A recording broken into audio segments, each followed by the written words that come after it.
اور ہدیہ بحضور سرور کائنات صلی اللہ علیہ وآلہ وسلم پیش کرنے کے بعد حضرات گرامی،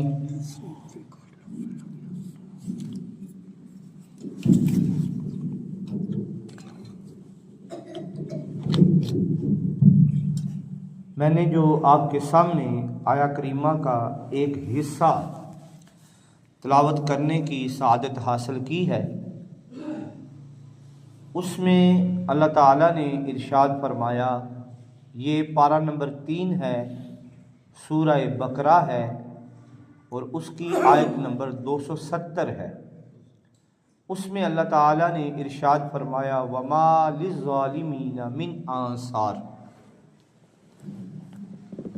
کہ اللہ تعالیٰ ظالموں کے لیے کوئی مدد نہیں کرتا، یا اس کا ترجمہ یہ کر لیں کہ ظالموں کے لیے کوئی بھی مددگار نہیں ہے۔ جو بندہ ظالم ہے، ظلم کرنے والا ہے، اللہ تعالیٰ ارشاد فرما رہے ہیں، وَمَا لِلظَّالِمِينَ مِنْ أَنصَارٍ، جو ظلم کرنے والے ہیں ان کے لیے کوئی بھی مددگار نہیں ہے، یعنی ان کی کوئی بھی مدد کرنے والا نہیں ہے۔ میرا رب خود فرما رہا ہے، میں بھی ان کی مدد نہیں کروں گا جو مخلوق پہ ظلم کرے گا۔ تو صرف اور صرف حقوق اللہ کو پورا کرنا یہ کافی نہیں ہے۔ ایک انسان کسی معاشرے میں رہتا ہے تو صرف یہ نہیں ہے کہ وہ معاشرے میں رہتا ہے، وہ اپنی نمازیں پڑھے، صرف روزہ رکھے، زکوٰۃ ادا کرے، حج کرے، یا جو اس کی اپنی ذات تک چیزیں ہیں وہی کرے، بلکہ اللہ تعالیٰ ارشاد فرماتے ہیں حقوق اللہ بھی پورا کرو اور حقوق العباد کو بھی پورا کرو۔ صرف اللہ کا حق نہیں ہے، اللہ تعالیٰ ارشاد فرماتے ہیں بندوں کے ساتھ بھی حسن سلوک سے پیش آیا کرو، اپنے پڑوسی کا خیال رکھو، اس کے ساتھ کسی قسم کا ظلم نہ کرو، ہر لحاظ سے اس کا خیال رکھو۔ اسلام تو ہمیں یہ درس دیتا ہے، اور حضور صلی اللہ علیہ وآلہ وسلم نے اپنے اخلاق کے ذریعے، اپنے اخلاق کریمانہ کے ذریعے لوگوں کو دعوت دی ہے، اور خود اپنی سیرت سے ثابت کیا ہے۔ اپنے گھر والوں کے ساتھ بھی آپ حسن سلوک فرمایا کرتے تھے، پڑوسیوں کے ساتھ بھی حسن سلوک فرمایا کرتے تھے، ہر ایک بندے کے ساتھ حسن سلوک سے پیش آتے تھے۔ کبھی آپ صلی اللہ علیہ وآلہ وسلم نے کسی پہ ظلم نہیں کیا۔ حضور صلی اللہ علیہ وآلہ وسلم کی احادیث مبارکہ سنتے ہیں ظلم کے اوپر۔ حضرت عبداللہ بن عباس رضی اللہ عنہ، آپ راوی ہیں، حضور صلی اللہ علیہ وآلہ وسلم نے ارشاد فرمایا، جب حضور صلی اللہ علیہ وآلہ وسلم نے معاذ بن جبل کو، حضور کے صحابی ہیں، ان کو یمن کی طرف روانہ کیا عامل بنا کر، تو حضور نے نصیحت فرمائی، اے معاذ، لوگوں کے ساتھ حسن سلوک کرنا، لوگوں کی مدد کرنا، کسی پہ ظلم نہ کرنا۔ اور حضور نے تاکیداً فرمایا کہ مظلوم کی بددعا سے بچنا، مظلوم کی بددعا سے بچنا۔ حضور صلی اللہ علیہ وآلہ وسلم نے ارشاد فرمایا، جو کہ مظلوم کی بددعا ہے، جب وہ اللہ کی بارگاہ میں بددعا کر دیتا ہے تو وہ اسی وقت اللہ کی بارگاہ میں قبول ہو جاتی ہے۔ مظلوم کی بددعا سے بچنا۔ حضور صلی اللہ علیہ وآلہ وسلم کی ایک حدیث مبارکہ ملتی ہے، اس میں آقا صلی اللہ علیہ وآلہ وسلم نے ارشاد فرمایا کہ 3 لوگ ایسے ہیں جن کی اللہ تعالیٰ کبھی دعا رد نہیں کرتا، ان کی دعا اسی وقت قبول کر دیتا ہے۔ وہ 3 لوگ کون سے ہیں؟ حضور صلی اللہ علیہ وآلہ وسلم نے ارشاد فرمایا، اے لوگوں، وہ 3 لوگوں میں سے ایک بندہ وہ ہے جو مسافر، جب تک وہ سفر پہ رہے گا اس وقت تک اس کی جو بھی دعا ہوگی اللہ قبول کرے گا۔ پھر فرمایا دوسرے نمبر پہ روزہ دار ہے، جو روزہ رکھنے والا ہے وہ جب اللہ کی بارگاہ میں دعا کرتا ہے اللہ اس کی دعا کو رد نہیں کرتا۔ اور حضور نے فرمایا تیسرے نمبر پہ مظلوم ہے، جب مظلوم کسی سے تنگ ہو کر اللہ کی بارگاہ میں دعا کر دیتا ہے تو میرا رب اس کی دعا کو رد نہیں کرتا۔ تین لوگ، اور حضور صلی اللہ علیہ وآلہ وسلم کی یہ بھی حدیث ہے، حضرت علی رضی اللہ عنہ آپ روایت کرنے والے ہیں، آپ فرماتے ہیں حضور صلی اللہ علیہ وآلہ وسلم نے ارشاد فرمایا جب مظلوم اللہ کی بارگاہ میں دعا کرتا ہے تو اللہ تعالیٰ جو ہے کسی کا حق یہ نہیں ہو سکتا نہ پہنچائے، اس کا حق ہوتا ہے اور اللہ تعالیٰ اس کا حق حقدار تک پہنچا دیتا۔ یعنی کہ جب مظلوم اللہ کی بارگاہ میں دعا کر دے میرا رب اسی وقت دعا کو قبول کر دیتا۔ آج دیکھیں سارے مسئلے ہمارے ملک میں ہمارے معاشرے میں یہی ہے، جو طاقتور ہے وہ کسی پہ بھی جس وقت چاہے ظلم کر دیتا، انہیں خوف ہی نہیں ہے کہ کل کو اللہ کی بارگاہ میں جواب بھی دینا پڑے گا۔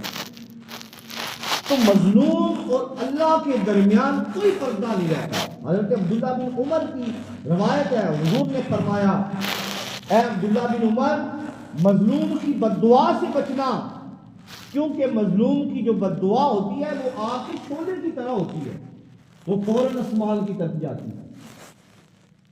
حضور صلی اللہ علیہ وآلہ وسلم کے زمانہ مبارک میں جب لوگ حبشہ سے ہجرت کر کے واپس آ رہے تھے، حضور صلی اللہ علیہ وآلہ وسلم نے صحابہ سے پوچھا اے میرے صحابہ بتلاؤ تو صحیح، کیا تم نے حبشہ میں کوئی چیز عجیب دیکھی ہے؟ صحابہ عرض کرتے ہیں یا رسول اللہ صلی اللہ علیہ وآلہ وسلم ہم نے دیکھا ہے۔ پھر میں سے ایک صحابی تھے حضرت قتیبہ نام تھا ان کا، وہ عرض کرتے ہیں یا رسول اللہ صلی اللہ علیہ وآلہ وسلم میں نے دیکھا ہے کہ ایک عورت پانی کا ڈول لے کے اور اس نے اپنے کندھے پہ اٹھایا ہوا تھا، اس میں پانی بھی تھا، لے کے جا رہی تھی، مٹکا جسے کہتے ہیں، مٹکا تھا مٹی کا، اس میں پانی ڈالا ہوا تھا، لے کے جا رہی تھی۔ یا رسول اللہ صلی اللہ علیہ وآلہ وسلم چند اوباش لڑکے آتے ہیں اور وہ امراء کے لوگوں میں سے تھے، انہوں نے کیا کیا اس عورت کو تنگ کیا اور اس کے پاس سے جو مٹکا تھا وہ نیچے گرا دیا، وہ مٹکا ٹوٹ گیا۔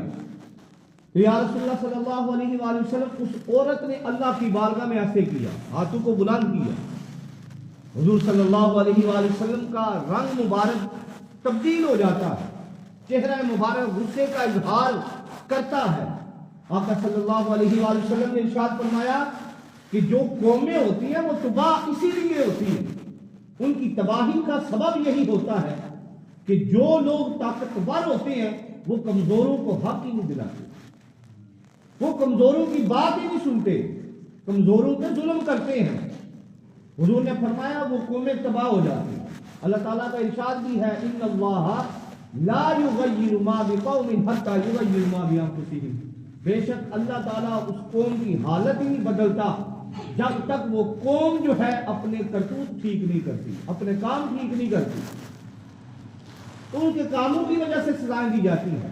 ہمارے ملک میں دیکھ لیں کون سا گناہ ہے جو نہیں ہو رہا، کم ہم تولتے ہیں، گالیاں ہم نکالتے ہیں، جھوٹ ہم بولتے ہیں، لوگوں کو تنگ ہم کرتے ہیں، ظلم ہم کرتے ہیں، لوگوں کے ساتھ ناانصافی ہم کرتے ہیں، لوگوں کا مال ہڑپ کر جاتے ہیں۔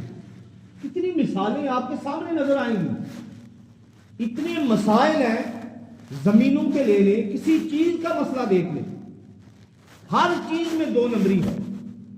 تو حضرات گرامی یہ جو ہم پہ ہو رہا ہے آج ہماری حالت اسی وجہ سے ہے، ہمارے گناہوں کی وجہ سے۔ جب تک ہم اپنے آپ کو تبدیل نہیں کریں گے تب تک کوئی بھی چیز ہماری ٹھیک نہیں ہو سکتی۔ لوگ کہتے ہیں ہمارا بیٹا ہماری بات نہیں سنتا، حضرات گرامی جب ہم اللہ کی بات نہیں سنیں گے تو ہمارا بیٹا کس طرح سنے گا؟ حضور صلی اللہ علیہ وآلہ وسلم نے تو ارشاد فرمایا ہے کہ مظلوم کی بددعا سے بچنا، کیونکہ اس کے اور اللہ کے درمیان کوئی چیز حائل نہیں ہوتی۔ اللہ تعالیٰ نے قرآن پاک میں جگہ جگہ پہ ارشاد فرمایا ہے۔ آج دیکھیں ہم ظلم کس لیے کر رہے ہیں۔ حضرت امام غزالی رحمت اللہ علیہ آپ نے لکھا ہے کہ بر مکی ایک وزیر تھا، اس کو اللہ نے بڑی شان و شوکت دی تھی، بڑا مرتبہ دیا تھا، ایک بادشاہ تھا، لیکن وہ اور اس کا بیٹا جو ہے جب گرفتار ہوتے ہیں، جب تک اس کے پاس طاقت تھی، جب تک اس کے پاس جلال تھا، ہر چیز تھی، اس وقت تک وہ کسی کی بات ہی نہیں سنتا تھا، لیکن جب گرفتار ہوئے، ذلت مقدر میں ٹھہری، بیٹا پوچھتا ہے ابو جان یہ شان و شوکت تھی، کل کی بات ہے، آج ہم ذلت آمیز ہیں، کیا وجہ ہے؟ اب باپ نے سچ بولا تھا، اس وقت فائدہ نہیں تھا سچ بولنے کا۔ والد کہتا ہے یہ ذلت اس وجہ سے آئی ہے، ہم مظلوموں کے ساتھ ظلم کیا کرتے تھے، لوگوں کے ساتھ ظلم کرتے تھے، تو لوگوں نے ہمارے لیے بد دعائیں کی ہیں، اس وجہ سے اللہ تعالیٰ نے ہمیں اس جگہ پہ پہنچایا۔ اسی طرح ایک بادشاہ کے بارے میں آتا ہے، اس نے بہت بڑا محل بنوایا، بہت بڑا، تو ایک غریب کی کٹیا تھی ساتھ، تو ایک دن وہ نکلا، اس نے دیکھا کہ اتنا بڑا محل اور اتنا خوبصورت محل اور ساتھ ایک غریب کی کٹیا ہے، اور وہ میرے جو محل کی رونق ہے اور جو خوبصورتی ہے اس کو خراب کر رہی ہے۔ اس نے اسی وقت حکم دیا، یہ جو کٹیا ہے نا بڑھیا کی، وہ بیوہ تھی، اس کو گرا دیا جائے۔ اب کیا تھا، وزیروں مشیروں نے بولا بھی کہ جناب وہ غریب بھی ہے، وہ ایک مظلوم بھی ہے، آپ ایسا نہ کریں، لیکن اسی وقت بادشاہ کے تکبر جاگا، اس نے بولا اتنا محل اور اس کے ساتھ یہ کٹیا، اس نے اسی وقت جو ہے اس کی جو گڑیا کی کٹیا تھی اس کو گرا دیا۔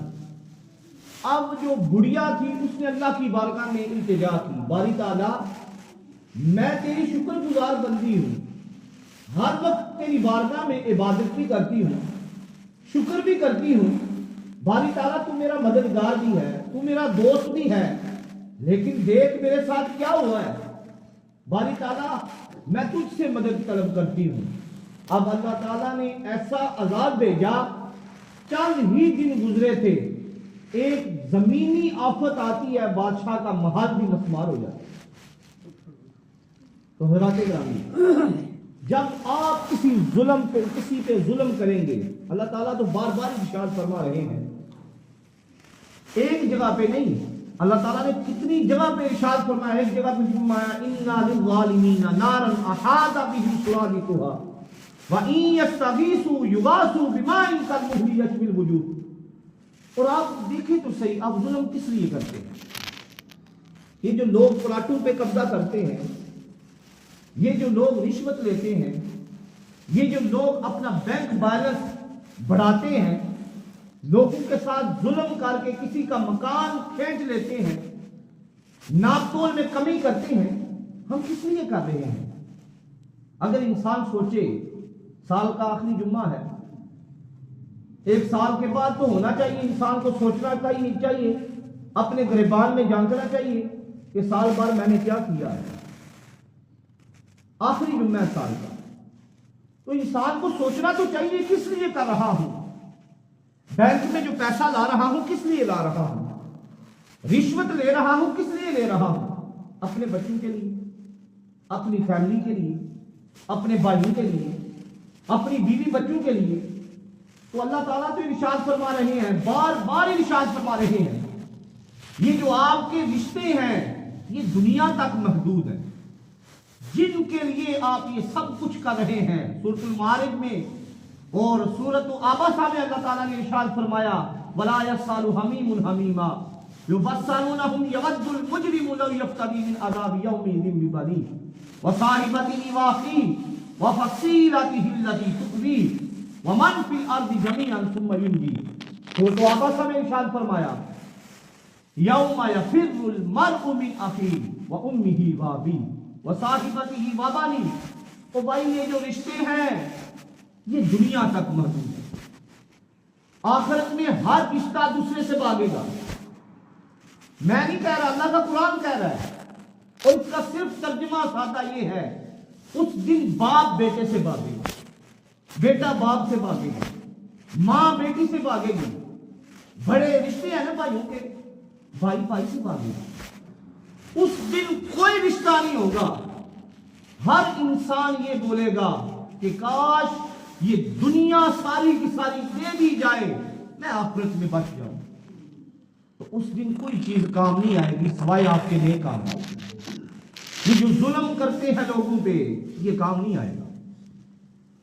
حضور کی حدیث مبارکہ ہے اور واضح طور پہ بخاری شریف کی حدیث ہے. حضور نے فرمایا جس نے کسی پہ ظلم کیا ہوگا کل قیامت کے دن پرصراط پہ دونوں کا آمنا سامنا ہوگا. اب ظالم جو ہے منہ چھپائے گا. جس پہ ظلم ہوا ہوگا نا مظلوم، وہ عرض کرے گا باری تعالیٰ اگر آج مجھے یہاں انصاف نہیں ملنا تو کہاں ملنا ہے. تو دنیا میں تو ہم طاقتور بھی بن جاتے ہیں، کسی پہ ظلم بھی کر دیتے ہیں.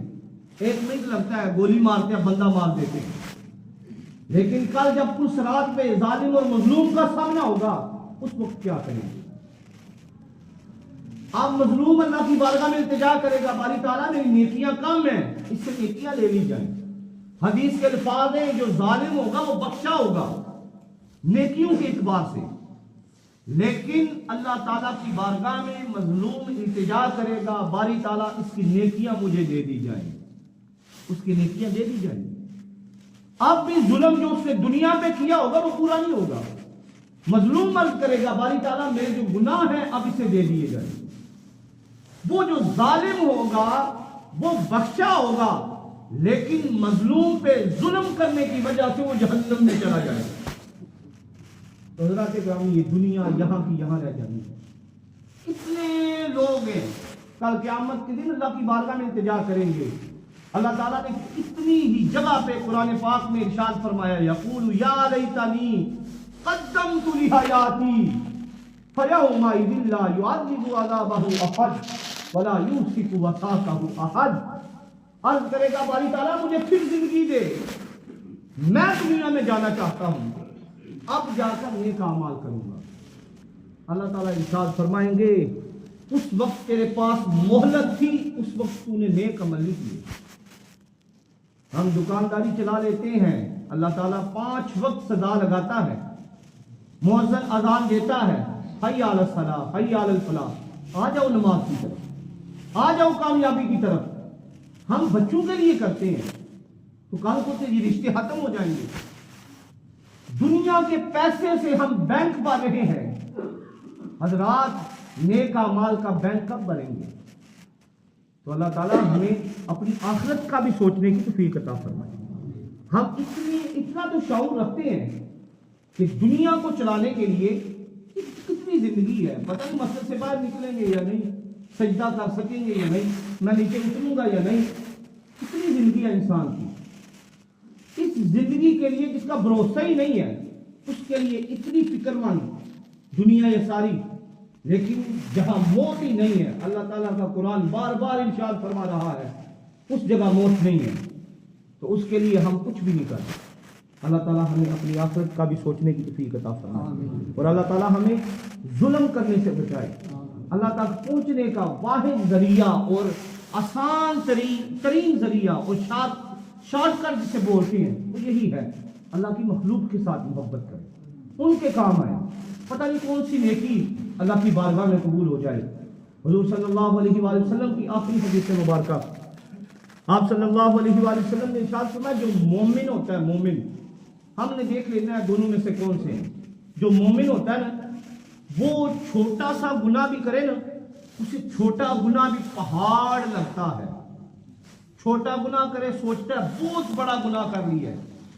جو اللہ کا نافرمان ہوتا ہے، جو جہنم وعدہ ہوتا ہے، وہ چھوٹے گناہ کو بھی بڑا سمجھتا ہے.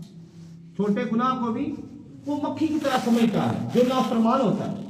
مومن چھوٹے گناہ کو پہاڑ کے برابر سمجھتا ہے، اور جو اللہ کا نافرمان ہوتا ہے وہ بڑا گناہ بھی کر لے اس کو بھی مکھی کے برابر سمجھتا ہے، چھوٹا سا سمجھتا ہے۔ اللہ تعالیٰ ہمیں نیک اعمال کا وسیلہ کرنے کی توفیق عطا فرمائے، اور حقوق اللہ کے ساتھ ساتھ حقوق العباد کو بھی پورا کرنے کی توفیق عطا فرمائے۔ وآخر دعوانا الحمدللہ رب العالمین۔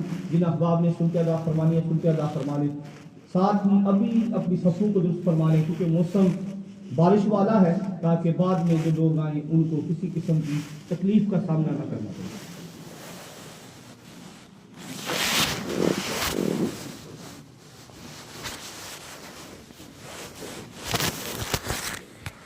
استغفر اللہ۔